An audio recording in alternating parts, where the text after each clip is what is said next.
ಕಪ್ಪು ಬೆಲ್ಲ ಇದೆಯಾ? ಕಪ್ಪು ಬೆಲ್ಲನಾ? ಜಾಗ್ರಿ. ಏನಕ್ಕೆ? ಕುಕಿಂಗ್ ಮಾಡಕ್ ಕೇಳಿದೆ. ಅಡ್ಗೆ ಮಾಡ್ತೀರಾ? ನನಗೆ ತಿನ್ನೋದಕ್ಕಿಂತ ಅಡ್ಗೆ ಮಾಡೋದಕ್ಕೆ ತುಂಬಾ ಇಷ್ಟ. ಯಾಕೆ? ನಿಮ್ ಅಡ್ಗೆ ನಿಮಗೆ ತಿನ್ನಕ್ ಆಗದೆ ಇರೋಷ್ಟು ಕೆಟ್ಟದಾಗಿರುತ್ತಾ? ಬೇಕಿದ್ರೆ ನೀವು ತಿಂದು ನೋಡಿ ಹೇಳಿ. ಕೈ ಕೊಳೆ ಆಗಿದೆ. ಕಿಚನ್ ಅಲ್ಲಿ ಸೆಕೆಂಡ್ ರ್ಯಾಕಲ್ ಇದೆ, ನೀವೇ ತಗೊಳ್ಳಿ.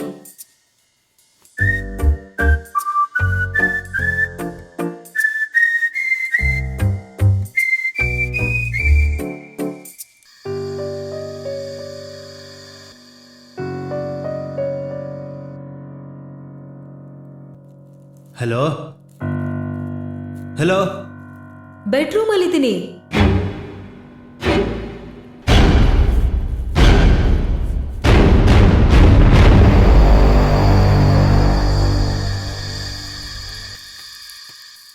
ಈ ಕೆಲಸ ನೀವ್ಯಾಕೆ ಮಾಡ್ತಿದ್ದೀರಾ?